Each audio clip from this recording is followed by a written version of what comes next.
saya sangat meyakini Indonesia ke depan. Dan Pak Erik sudah mengatakan itu. Itu sebenarnya sudah pembicaraan sudah ada.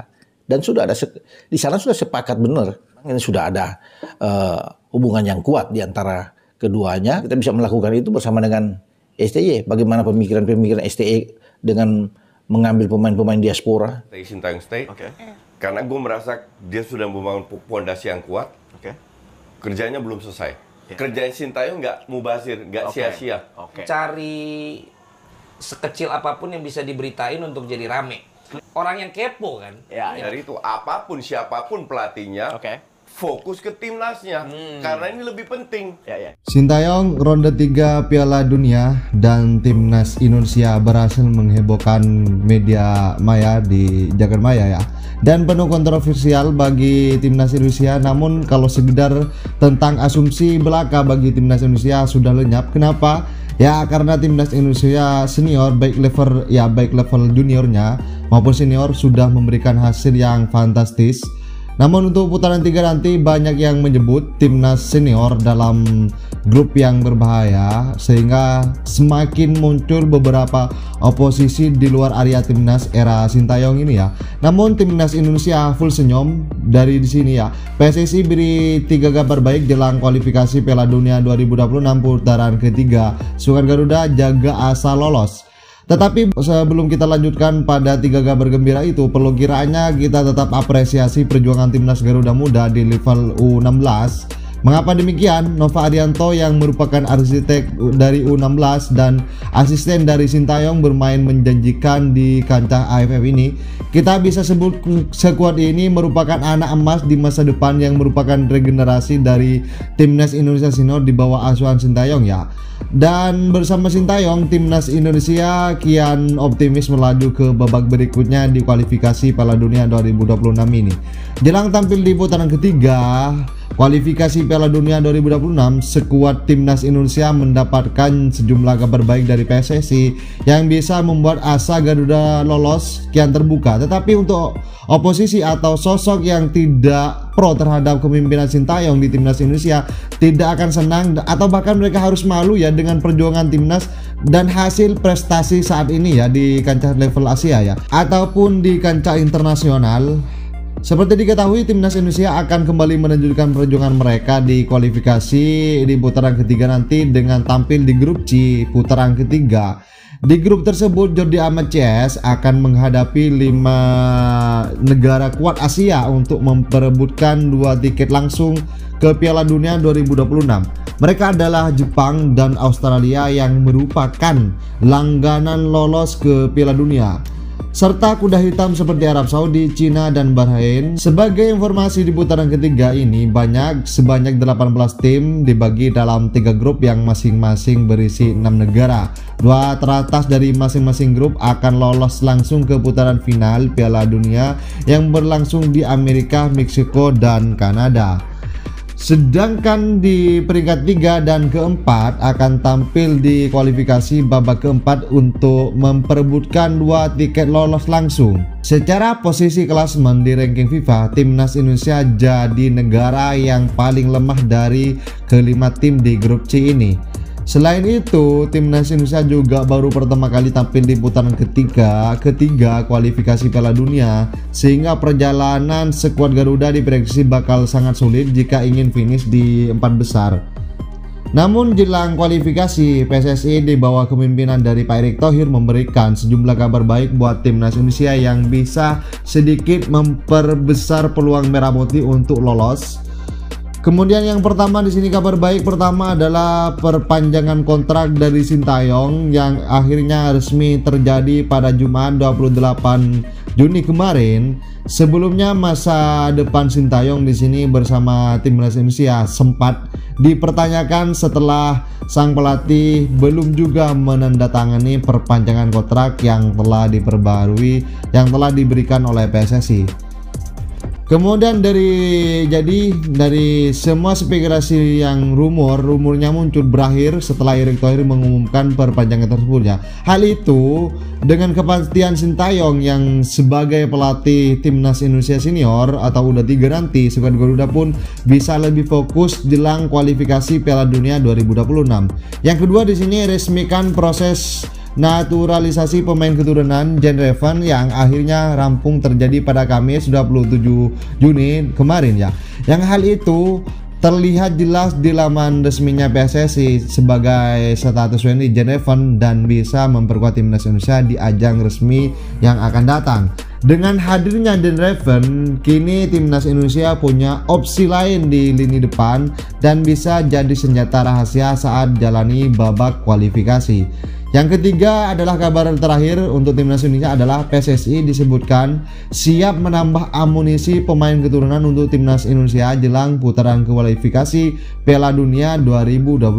Hal tersebut itu disampaikan salah satu pengamat sepak bola tanah air, saya sebut saja, yaitu Roni Pangemanan dalam channel YouTube-nya. Andai berhasil mendapatkan Kevin Dick, kehadiran bintang FC Copenhagen tersebut diprediksi bakal membuat lini tengah dan pertahanan timnas Indonesia semakin tangguh pada babak kualifikasi nanti. Oke, semoga Indonesia bisa mendapatkan hasil yang baik dan luar biasa nanti di putaran ketiga. Semoga keajaiban ini didapatkan oleh timnas Garuda di bawah asuhan Sintayong. Meskipun ada beberapa oposisi yang selalu menyerang timnas senior baik U23 khususnya di bawah kepemimpinan dari Erick Thohir ya, selalu banyak serangan kritikan yang gak jelas gitu tanpa memberikan solusi yang luar biasa. Berbeda dengan pengamat-pengamat lain yang mengatakan bahwa timnas Indonesia masih optimis sesuai dengan apa yang dinyatakan oleh Erick Thohir. Oke, sahabat-sahabat Garuda, di sini ada beberapa cuplikan, silakan kalian ditonton sebagaimana mestinya ya. Dan jangan lupa kalian kasih komentar agar kalian agar yang lain ini bisa tahu bagaimana proses terjadinya prestasi yang ada di timnas Indonesia hingga saat ini, yaitu menginjak pada putaran ketiga. Dan jangan lupa kalian ini di like video ini, kemudian di share dan di subscribe channel ini agar kalian tidak ketinggalan informasi penting lainnya, khususnya dari timnas Indonesia ya. Salam olahraga Indonesia ke depan, dan Pak Erick sudah mengatakan itu ya. Tinggal bagaimana kepastian itu harus terjadi sambil menunggu STY ya.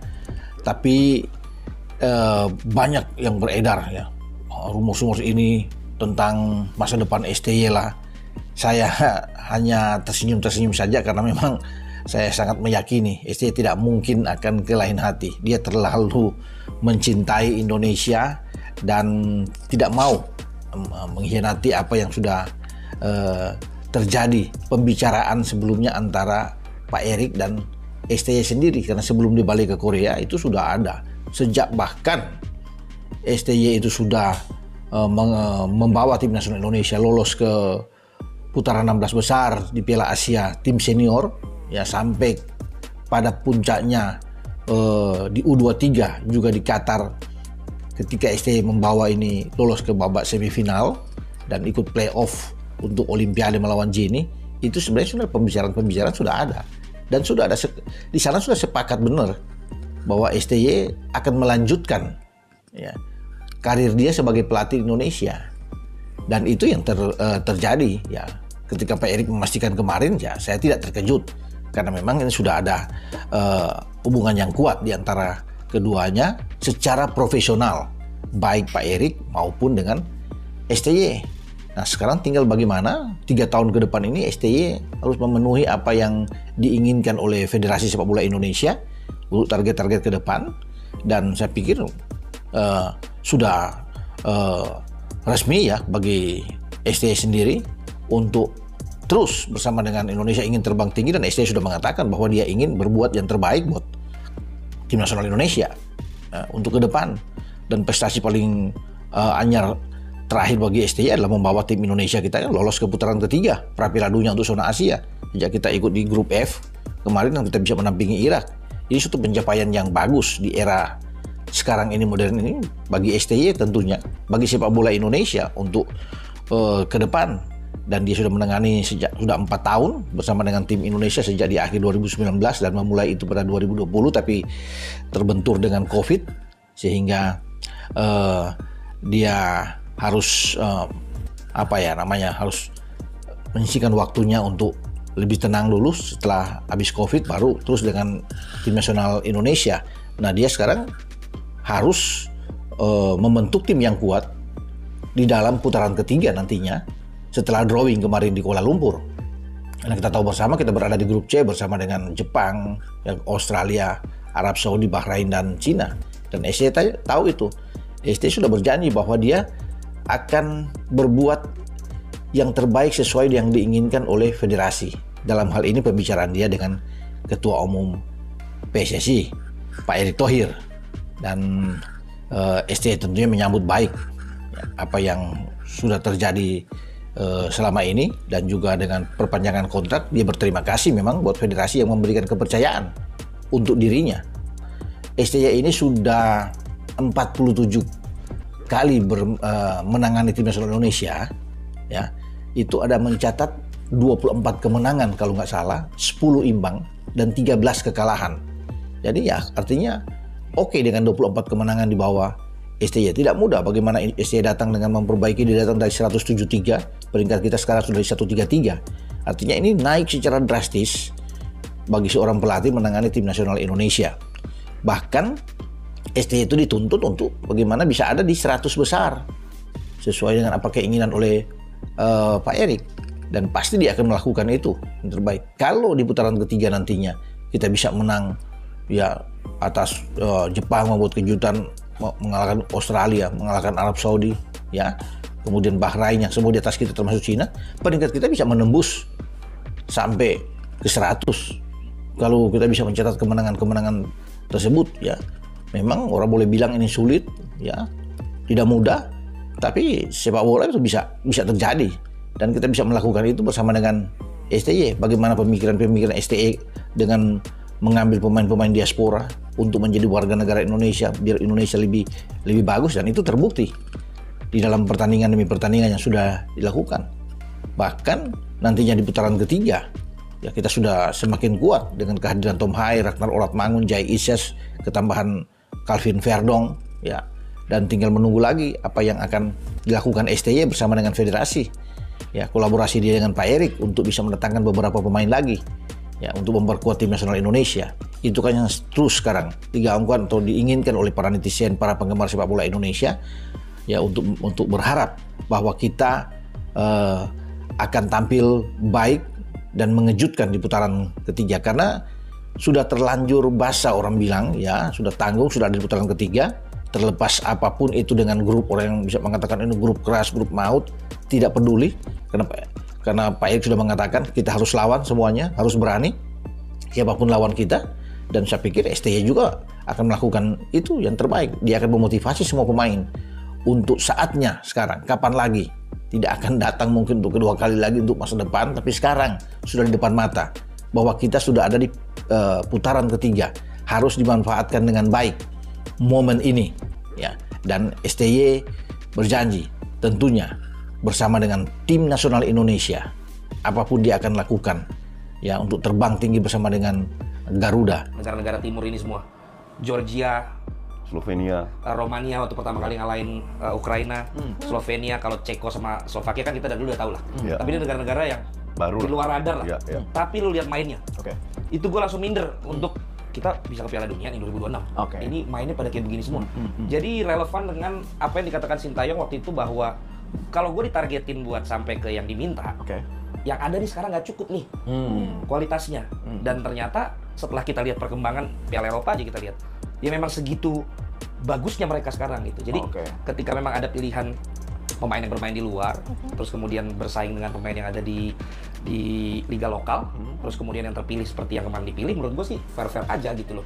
Selama memang itu yang dibutuhkan oleh pelatih untuk bisa compete di setiap ajang yang mereka lakukan gitu. Bahkan sekarang kan kalau kita dengar ada yang udah nggak diperpanjang Groningen, ya kan? Ada yang pindah dari banyak yang nggak diperpanjang. Marcelino juga katanya lagi gantung. Artinya itu pun mereka lagi struggling dengan karirnya masing-masing. Gitu. Jadi menurut gue sih kalau pertanyaan yang tadi, itu haknya pelatih untuk bisa menentukan siapa yang memang yang menurut mereka layak. Gue ya, Tom Haye, gue kemarin interview sama dia, gue tanya, gue pancing kan.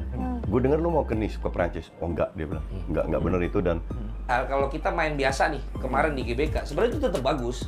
Cuman ya itu, setelah dicek secara standar, kok ini nggak layak kan dianggapnya seperti itu. Benar. Tapi kalau lu inget sebelumnya, bahkan kita main di uji cobanya, itu Tanzania. main di Madia. Tanzania ya? Tanzania main di Madia. Ya, benar. Madia kurang gimana lagi untuk dijadikan event yang lumayan serius sekarang Iya, ditayangin TV dan lain sebagainya. Internasional lah. Internasional. Iya, habis itu lu yang pakai Madianya. Habis itu gue yang pakai. Madia itu pas gue main di situ rumpunya terlalu tebel. Oke. Jadi bolanya nggak ngalir.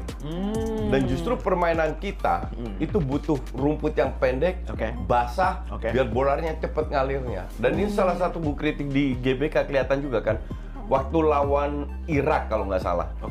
Itu Irak pun kesulitan. Jadi Yang sore main. ya, yang passing bolanya sering dipotong sama pemain kita. Kita pun demikian karena rumputnya ketebelan. Jadi rumput yang bagus ya kayak di Inggris, di Eropa lah. Rumput pendek, 1 jam sebelumnya di spray dengan air, biar basah, biar nggak cedera juga. Karena kalau rumputnya kering, poolnya nancep, dia bikin gerakan ke kiri, lutut bisa kena. Jadi rumputnya harus basah. Hal-hal kayak gini gue nggak yakin itu diperhatikan sama orang GBK. Di luar negeri itu bahkan karena mataharinya nggak sebanyak kita, mereka tuh ada setiap hari yang pakai lampu. Dan itu tidak boleh diganggu. Iya. Orang yang lagi tur stadion pun nggak boleh sampai ke lapangan, di pinggir. Tapi karena mereka nggak punya matahari, jadi sampai harus seperti itu. Terus rekanan kita di Inggris, Tranmere Rovers tuh Liga 4 sebenarnya. Tapi kayak kemarin lagi off season, diambil dulu, diangkat dulu rumputnya semua. Habis itu baru dipasang lagi yang gulungan lagi yang baru, karena itu sama kayak Stadion Wembley gitu. Nah, Enggak, gue sih enggak. Dan ya semua orang tahu, gue enggak. Abang kan Kalau selalu, Bang Valen? enggak. iya, secinta itu sama sepak bola. Makanya kan gue juga selalu bilang, sekarang udah ada VAR. Terus juga wasit juga mau diperbaiki dan bahkan mau pakai wasit asing. Terus kemudian juga gue denger mau ada Liga 4 sampai 4 lah. Liga 4. Artinya udah ada perbaikan-perbaikan nih. Tapi concern gue sampai gue kemarin mundur tuh belum pernah denger gue. Campaign tentang safety regulation sama crowd control management nih, gue tunggu-tunggu belum ada nih gitu. Jadi mudah-mudahan tanpa perlu ada di dalam pun, karena malah gue bisa lebih untuk bebas bersuara gitu. Ya mudah-mudahan itu segera dilakukan, karena sebagus apapun liga lu, sebagus apapun juga VAR dan lain sebagainya, kalau lu datang pulang dan pergi tidak selamat, itu adalah sesuatu yang paling fundamental menurut gua. Apalagi sekarang banyak supporter yang kan katanya supporter baru, yang memang dengan wangi yang berbeda, gaya yang berbeda. Jangan sampai mereka lagi Pertanyaan, apa yang terjadi kalau orang-orang kayak kita yang mengkritik masuk ke federasi, siapa yang kritik? Benar. Menurut gua Jadi harus ada check and balance Yes. gitu. Iya, dari luar Dan, aja ya. dan jangan kita masuk ke kritiknya dalam. itu kan selalu ada dasar yang kuat. Iya. Jadi nggak asal kritik gitu. Sok tanyain tentang STI ya. ya itu maksudnya kayak kalau Bang Valen dan Bang Koci ini masuk di dalam. si Ibnu juga udah mulai kritis, Ibnu. Yes, ya. Tahu tuh. Tahu gua, iya. Makanya jangan. Kayak Iya. jangan semua orang tuh masuk di dalam. Karena Iya. biasanya yang udah masuk di dalam tuh rentan dibungkam. Nah, Iya. terus Siapa tuh? Contohnya siapa tuh? Gak ikutan. Contohnya siapa? Potong segini aja di TikTok ya. segini aja ya. Potong segini aja. Nah, di drawing nanti. Itu gue bilang hindari media-media mainstream. Oke. Cari media yang benar, yang terpercaya. Jadi isu itu selalu ada. Benar. Yang terpercaya salah. Tapi untuk gue sih gini, kita jangan lupa intinya. Intinya adalah untuk gue ya, Oke. timnas. Siapapun pelatihnya, kita nggak boleh tergantung. We have to move on. Oke. Gue salah satu yang menyuarakan Sintayong stay. Oke. Karena gue merasa dia sudah membangun fondasi yang kuat. Oke. Kerjanya belum selesai. Yes. Jadi tolong diteruskan. Ya. Itulah kenapa gue pengen Sintayong stay. Betul. Asumsi. Oke. Dengan apapun alasannya, Sintayong tidak perpanjang. Oke? Gak ada guna juga salahin PSSI. Oke. Yang kita fokus adalah, Sintayong out, move on. Oke. next stepnya cari next pelatih yang bisa menjalankan filosofi Sintayong. Semua pelatih itu kan akan akan melakukan presentasi lah. Nah, cari yang cocok biar ini kerjaan Sintayong nggak mubazir, nggak sia-sia. Tapi yang penting adalah timnas harus move on, jangan terganggu dengan pergantian pelatih. Tapi sekali lagi semoga Sintayong perpanjang. Ya. Kalau Bang Valen gimana? Pokoknya mencari sekecil apapun yang bisa diberitain untuk jadi rame. Clickbait. Nah, kan nunggu sampai September nih. Ya. Keadaan baik-baik saja. Liga lagi persiapan. PSSI lagi AFF U16. Baru mulai September. Kok kagak ada nih yang bikin rame? Nah, itu dia. Adalah satu celah. Nah, Ternyata kontrak udah disodorkan, tapi belum ditandatangan. Yang satu bilang tenang aja, gue bakal tanda tangan. Yang satu ditanya lagi bilang, ya gue udah sodorin kontrak. Kalau emang dia nggak tanda tangan, gue bisa apa? Nah, ini kan sebenarnya permainan dari dua orang yang jago untuk main psychological. Kalau kita ingat yang pertama, Sintayong minta perpanjang, disuruh sampai lolos ke semifinal. Lolos ke knockout stage di Piala Asia dulu. Pak Erik kan ngasih target itu. Terpenuhi lah, sehingga Pak Erik menepati janji. Kalau gitu perpanjang. Nah, pas lagi memperpanjang, gantian STY. Ya kan masih sampai bulan 6. Ntar lah gue tanda tanganin. Ya kan bisa, ya kan? Ntar gue tanda tangan, tenang aja. Nah, ini kan sebenarnya hal-hal yang orang yang kepo kan, yang sampai harus nanya. Lu belum tanda tangan lu ya? Nah, sementara surat kontrak sudah disodorin. Tapi kalau lu lihat di luar negeri, ini kan mirip-mirip kejadian sering di luar negeri juga seperti itu gitu. Enggak kok, kita oke kok. Apa namanya? Kita tinggal tanda tangan kok. Yang kita nggak pernah tahu bagaimana proses negosiasinya. Kontrak ditawarin ke Koci buat datang ke sini. Dia belum tanda tangan, pasti kan dia punya concern. Yang mungkin ada point of view dia yang belum terpenuhi di sini. Nah, ini kan bisa jadi part of negosiasinya. Berarti STY minta keluar, ya let it be. Maka dari itu apapun siapapun pelatihnya, fokus ke timnasnya, karena ini lebih penting. Jangan sampai timnasnya terbengkalai atau datang pelatih lain, yang punya visi totally berbeda. Nah, ini yang sayang, fondasi yang udah dibangun itu sia-sia. Misal